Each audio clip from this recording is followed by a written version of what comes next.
musical madness, Sir Samuel of Morocco.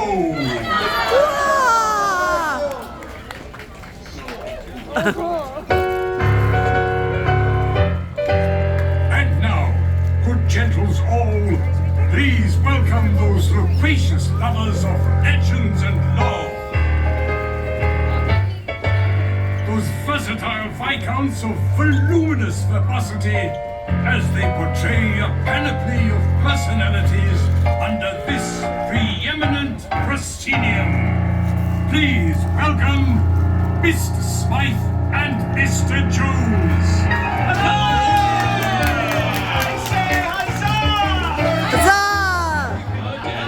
I'm Mr. Smythe, and I'm Mr. Jones. And how is each and everybody doing today? Welcome to the theater, the famous Royal Theater. And while we're in the theater, I say let's do a play. Using our imagination, as well as good enunciation. Together we will be creating a creation that will take our breath away.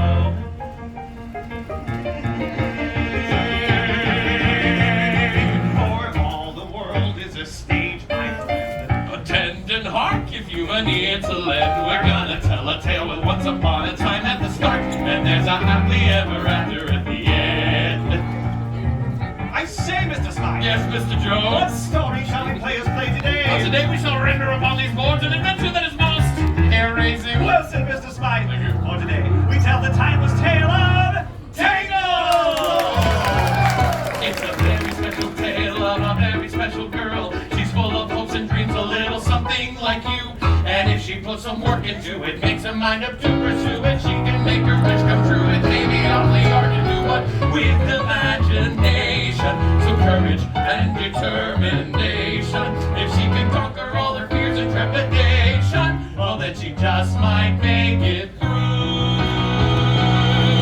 For all the world is a stage, my friend. Attend and hark if you've an ear to lend. And here's one thing on which you can depend.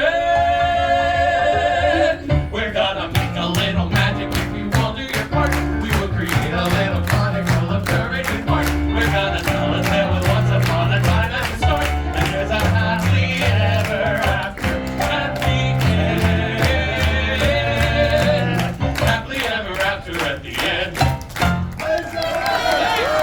Thank you, good gentles all, and welcome to the Royal Theater. To help us tell our story today, we have two special guests. Two special guests? Yes. Who's on first? A young lady with golden locks. Goldilocks and her three dancing bears!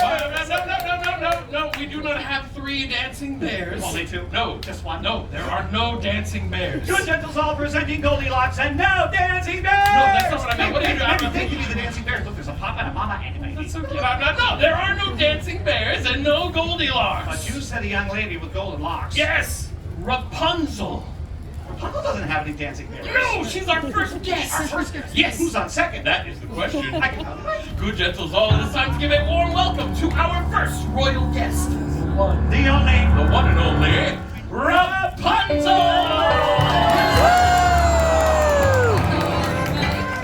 Princess Rapunzel, we are honored to be in your presence today. And we are most delighted that you accepted our invitation to join us in a live performance of your story. Well, it's my pleasure. After all, who better to help us tell the story of Rapunzel than Rapunzel? This is going to be such an adventure. And now remember, we are here to assist you in any way we can. Should you wish to know where to stand, we shall show you. Should you want to know what to say, we will tell you. Should you wish to recognize one of us for most outstanding performance by a player in a leading role, drama, or comedy, we shall kneel before you in humble gratitude. Oh, well, I'm sure you'll both be wonderful. Very well then. Are you ready? Yes. Then let the play begin. Once upon a time, there was a radiant young lady named Rapunzel. Who lived at the top of a tall, tall tower. From the time I was just a baby, my mother never allowed me to go outside. Each day, as Rapunzel gazed out her tower window, she wondered when would her life begin. My dream was to see the floating lanterns that appear in the night sky every year on my birthday. But today, like every other day, Rapunzel's daydreams were interrupted by the sound of a familiar voice. Rapunzel! Mother Gothel? Let down your hair! Oh, let me undo that for you. Oh, wait a minute. You have no idea how long it takes to braid this. Ah, but of course! Stunt hair, please!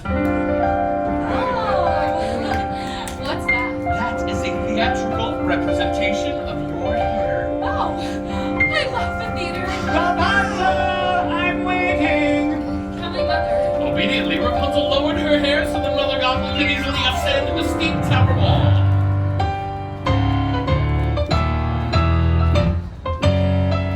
Apple, dearie? It should be noted by all in attendance that Mother Gothel was not Rapunzel's real mother. That's right. Mother Gothel kidnapped me when I was just a baby. And why was Rapunzel kidnapped from Mr. Jones? Because of her magic hair. Yes, which keeps Mother Gothel The fairest of them all. Rapunzel. Princess. Oh. Rapunzel, Mommy's feeling a bit run down. Why don't you let me brush your hair while Mr. Smythe sings your magic song? Flower, cream, and gold. Whenever I sang the magic song, my hair began to shimmer and glow. And when it would glow, I'd play at Mother Gothel Young with special healing powers. As Gothel brushed the enchanted hair, the years melted away. Like sands through the hourglass, thus for the days of our lives. Thank you, my dear. Princess! Thank you, my dear. Now, get me my mirror. You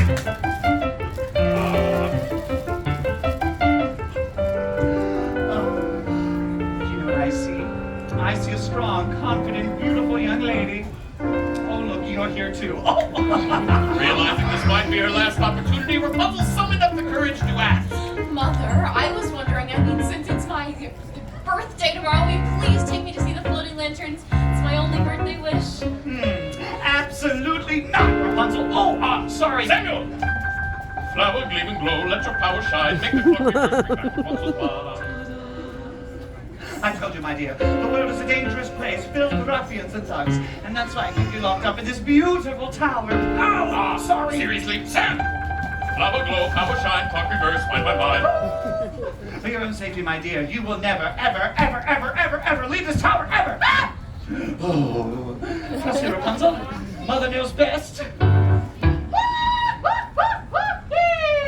Rapunzel was determined to see the floating lantern, so she did what any imprisoned 18-year-old girl would do. She packed up a frying pan and headed for the window. Looking down, Rapunzel spotted a young man climbing the tower. A stranger. And as the young man hauled himself up into her tower room, she... A hearty huzzah for Flynn Rider! Quickly, Rapunzel did what any imprisoned 18-year-old girl who had just knocked out a climbing stranger would do. After that, she went through his belongings, found a royal crown, and hid it. Now surely I can convince him to take me to see the floating lanterns. What Rapunzel didn't know was that the crown was stolen. Flynn was a wanted man. Look, Blondie, there is no way that I will ever take you to see. Okay. I'll take you to see the lanterns. Anything to get that crown back. And so Rapunzel let down her hair. And down the tower they climbed. Okay, well, this isn't weird. Climbing down here. As they scaled down the stone wall, the stranger introduced himself as... Flynn Rider.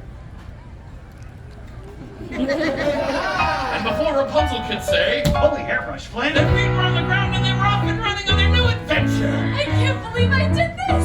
This is so fun. I just hope I don't need any ruffians or thugs. Hoping to end this adventure as quickly as possible. And avoid being arrested by the royal guards, Flynn said. Hey, are you hungry? Because I know a great place for lunch. And thus he led the way to the Snuggly Ducking Tavern.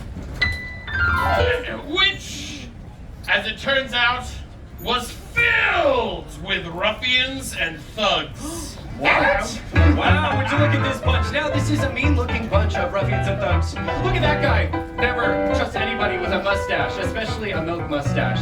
And hi, Pigtails? Hi, yeah. I think I saw her on the Kingdom's Most Wanted list. Sorry. I think it'd be a whole lot safer if we just turned you around and got you back home. What do you say, Blondie? Let's head back to that tower and grab me my crown, okay? Excuse me? Are you Flynn Rider? Do I look like Flynn Rider? What do you think? Does he look like Flynn Rider? Yeah! There we go! Give me back my stranger! I need him to take me to see the floating lanterns. It's my dream. Don't any of Yeah, dream.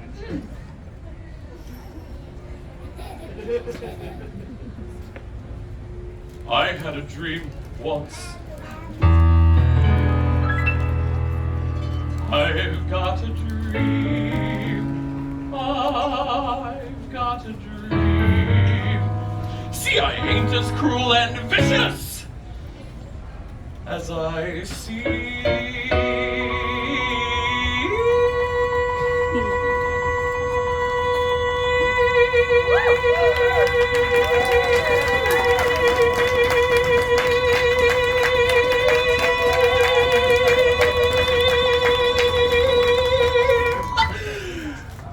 Though I do like breaking femurs, you can count me with the dreamers. Like everybody else, I've got a dream. Hey, I got a dream. Take it away, fellow ruffian. I got scars and bumps and bruises. There's something here that oozes. And let's not even mention my complexion. But despite the extra toes and with goiter and my nose, I really want to make a love connection. He's got a dream. I've got a dream. She's got a I dream. just want to see the floating lanterns gleam.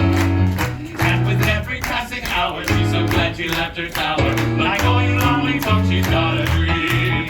Yes, way down deep inside, we've got a dream. Yeah! Suddenly, out of nowhere, came a brand new character nobody had ever seen.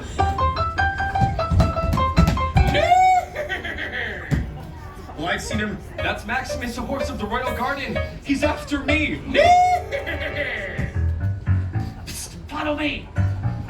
There's a secret passage. Run!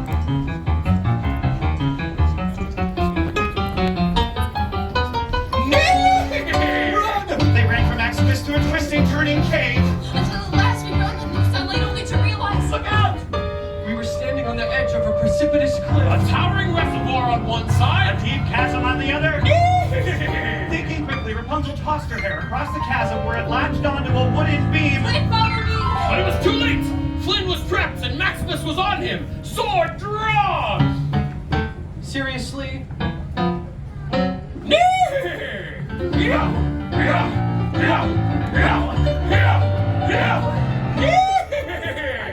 What? Sorry, I'm a little hoarse. Suddenly, with a swift parry and thrust, Maximus knocked the frying pan out of Flynn's hand. Flynn, catch. Got it! Thus, Flynn was able to follow Rapunzel to safety. However, their victory was short-lived, for Maximus kicked his hooves against the reservoir. Hakuna Matata, releasing a flood of water.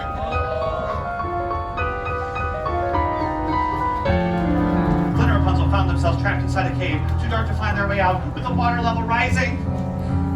I never should have left my tower. This is all my fault, Flynn. Eugene. What?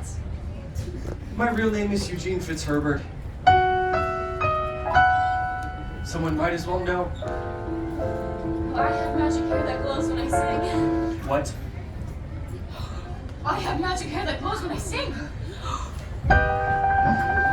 Flower, gleam, and blow, let your power shine. Rapunzel's hair illuminated the water with its magic light and led him out of the cave. Hey, kids of the kingdom, it's the backside of water.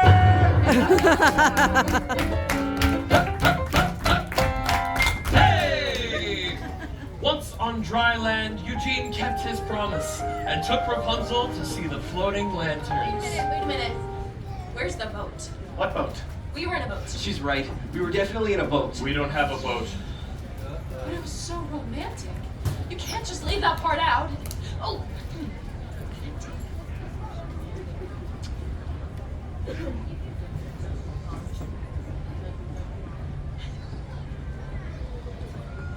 Oh, what is A that? theatrical representation of our boat. Oh, I love the theater! Sir Samuel. Every year on this day, the king and queen release the lanterns in honor of their lost daughter. They're so beautiful. And as the sky filled with the lantern's warm glow, I realized I was falling in love.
family. The king, the queen, and the missing princess. The missing princess. The missing princess, Eugene, I have to go. As quickly as she could, Rapunzel raced back to her tower. Rapunzel, where are you going? Rapunzel, where have you been? Out there, discovering who I really am. I'm the missing princess. Bravo!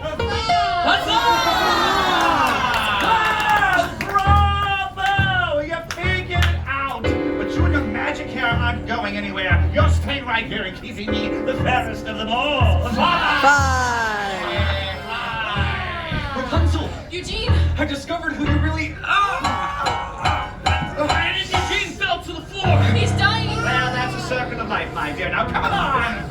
Where are we going? Well, nobody will ever find you again. We can't just let him die! We can't let him live and expose our secrets. Please, please let me heal him. I will go away with you forever.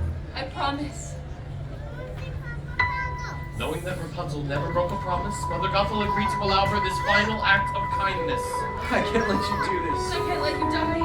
If you do this, you will die. And so, with his last bit of strength, Eugene grabbed Gothel's knife and cut Rapunzel's hair!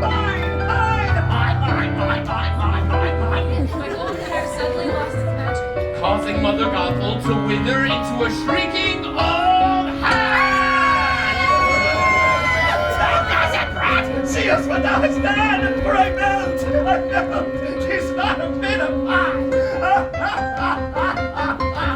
What a world, what a small world after.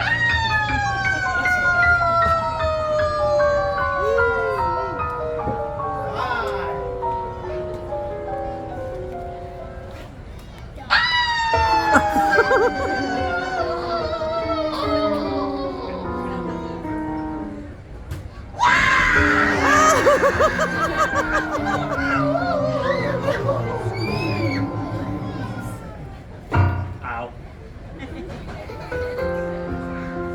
Last, Eugene, I see the light. Everything is different now that I see you. And with his last breath, Eugene uttered the words, You are my new dream. And you were mine. Rapunzel was heartbroken. In finding her dream, she had lost true love. All that remained was a single tear. That tear fell upon his cheek. Then it began to glow. You see, the same magic that was found in Rapunzel's hair was also present in this single teardrop. Its healing light flowed through Eugene and